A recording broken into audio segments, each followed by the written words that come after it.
Tinatayang mahigit 1.6 milyong pisong halaga ng hininalang shabu ang nasabat ng operatiba ng Navotas City Police Station sa kinasang anti-illegal drugs operation na nagresulta rin sa pagkakaresto ng isang babaeng suspect.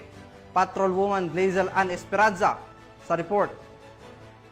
Tagumpay ng aresto ng mga operatiba ng Station Drug Enforcement Unit ng Navotas City Police Station ang isang hinihinalang tulak ng illegal na droga sa isinagawang bypass operation sa barangay San Rafael Village, Navotas City. Kinilala ang suspect na si alias Rose, 47 anyos.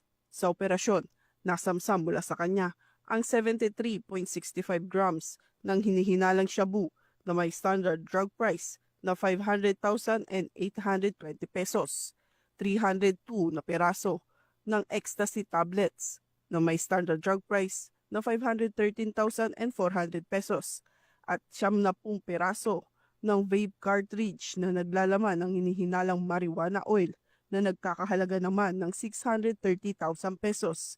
Ang kabuang halaga ng mga nasamsam na illegal na droga ay aabot sa 1,644,220 pesos.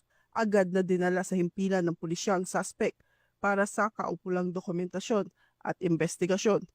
Naharap sa kasong paglabag sa Section 5 at Section 11 ng Article 2 ng Republic Act 9165 o mas kilala bilang Comprehensive Dangerous Drugs Act of 2002. Ang matagumpay na operasyon ay bahagi ng patuloy na kampanya ng pulisya laban sa illegal na droga sa ilalim ng direktiba ng pamunuan ng Northern Police District.